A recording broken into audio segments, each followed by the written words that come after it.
Howdy, this is Lemmy with RevZilla TV, here to talk to you today about Memphis Shade's Batwing fairings for Harley. Memphis Shade's Batwing should be on your short list if you're getting beat up by the wind and the elements and you want a little bit of protection. These things are currently being made by Memphis Shades for just about every single air-cooled Harley that doesn't already come with glass or a fairing already on it. Use our bike finder, we'll make sure that you're going to get the stuff that's going to fit your bike. Installation on these is not too bad. You're looking at 2 out of 3 beards on our BSD, our beard scale of difficulty. Now you may range from an easy 2 to a hard 2 depending on what kind of bike you have and exactly what needs to be done to the bike to make these jive with what you've already got. But realistically, most of you should be able to get one of these onto your bike at home by yourself with simple hand tools. Let's get right into them. So some of you may be wondering why you want a Batwing fairing. A fairing can do a number of things for you. Namely, it's going to protect you from the wind and from the elements. Those of you who have ridden on a bike without a fairing realize that at the end of your ride you can usually feel pretty fatigued from a variety of things. Firstly, you've got weather coming at you. If you've got rain, you're getting hit with all of it, right on the chest and the head, you're getting covered. The other thing is the wind tends to beat riders up in kind of a variety of ways. Firstly, it buffets your head. It moves your head about. That problem is exacerbated if you happen to rock a full face helmet.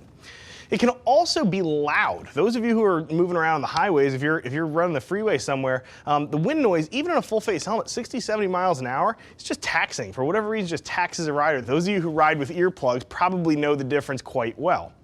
Most finally, wind can blow you back on the bike. You'll notice that wind, again, being that you're fighting wind resistance, as you're running down the road, you may be sliding back or deeper into your seat, and that might not be the most comfortable spot for you. So riders naturally will tend to sort of climb back out into the spot that's comfortable. However, on a couple 100-mile ride, keep using your arms to climb out of there. That's going to make you tired after a while. So you'll notice sometimes if your bike's not set up perfectly or it's not really a long-haul machine, sometimes after a few 100 miles, you get out of the saddle, you feel exhausted, you don't really know why. Well, it's Mother Nature kind of beating you up. And the fairing takes care of making that a little bit better for you, makes it a little bit more comfortable, and you'll find that you can go a little bit longer, or if you're doing a similar distance as you'd done prior to your fairing, you find that you just feel a little more refreshed when you actually arrive at your destination. So in terms of the fairing itself, these things are constructed of lucite, as are the shields. So lucite is a great material for fairing and especially shield construction because it's optically superior. So most of you folks are going to have a shield, typically it's going to sit about middle of your nose, but depending on how close or far away that fairing is to that shield, you may wind up looking through it as opposed to over it. Some riders have a preference as to which they like to do, or if you happen to be a rider who prefers an extra large pocket and you normally run a really tall piece of glass in your fairing, you may find that looking through a shield that's not made of lucite, something like plexiglass, say, can have ripples and distortion. It can really make it hard to see what you're doing. It can make it confusing to navigate the bike. It also is a little bit unsafe. The other thing I really love about the Memphis Shades fairings, they do look very nice. You can see here, we have one out of the box on this Dyna, and the thing really looks great. There's a gloss black bike, it's a gloss black fairing, it looks very nice.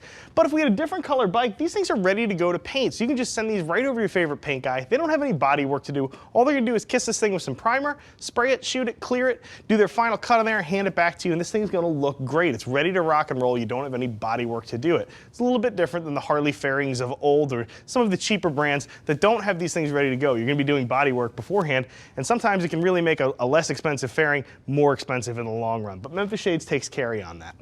Now, as I had said earlier, you want to use your bike finder when you're selecting one of these. So the first thing you're going to need is some way of mounting this to the motorcycle, and that's going to happen with their mounting kit. So you're going to get a fairing figured out. Most of you will select, obviously, a Batwing fairing, and that will pop up in the bike finder. But from there, you're going to wind up with a mounting kit, and from there you can kind of accessorize a little bit from your windshield right down to interior stuff like this tri-pouch you can see in front of me.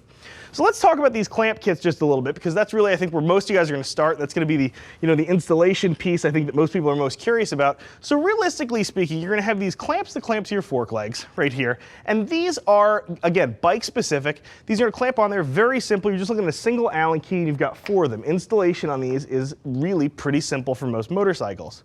From there, you have these plates kits, and these will wind up bolting to the actual Batwing fairing itself, and these are sort of what interface between the bike and the fairing. Now, once you've got a set of those in your shopping cart, From there, you really get to do kind of the fun stuff. You're going to look at a shield. Now, there's a couple different shield options you have with Memphis Shades. Memphis Shades really decks out the options because they know that most of you looking for Batwing fairings are function-first riders, and they really make these things so you can customize the cockpit to your own personal desires and tastes.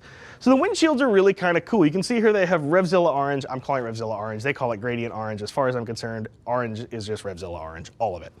You can see over here we've got one of their tint jobs. They've got some really cool stuff out there as far as shields, and there are also different heights available. The thing I like about that, as I said earlier, some of you who are comfortable on a touring bike and who have been on touring bikes before and had faired bikes, you may have a shield preference. You may prefer that super tall shield that keeps you real warm and keeps things quiet behind you.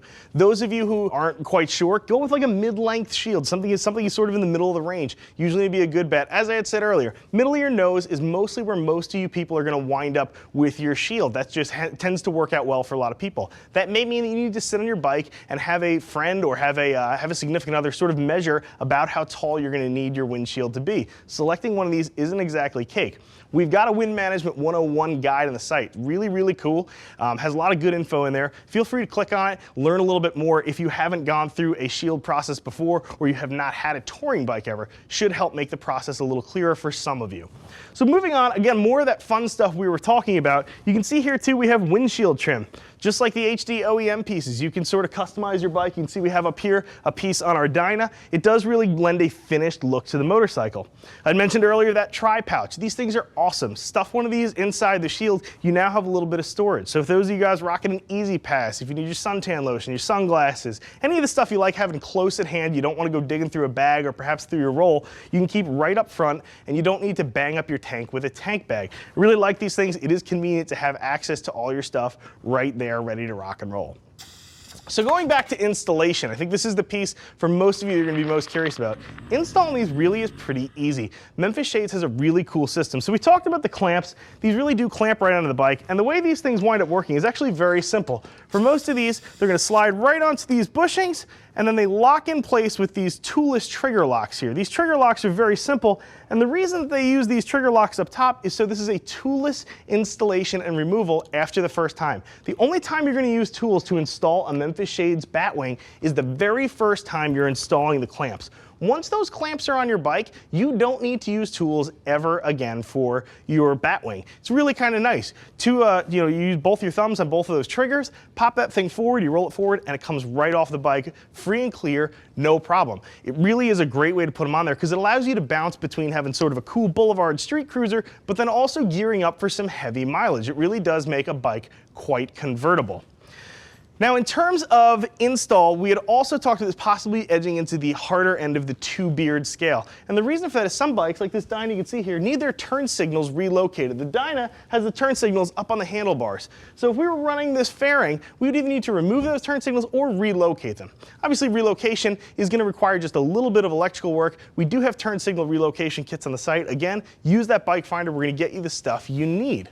I think Memphis Shades really has an innovative product with the Batwing. They've taken the classic style of the original Harley Batwing. It has a lot of the same looks, a lot of the same lines, but they put their own spin on it with a lot of different customization choices, and they make it easy to pop it on and off. So for those of you who only need wind protection, you don't need all the other stuff. You don't need the stereo. You don't need all the other stuff that Harley throws in there and tries to sting you for a bunch of money on. The Batwing can be a really great option.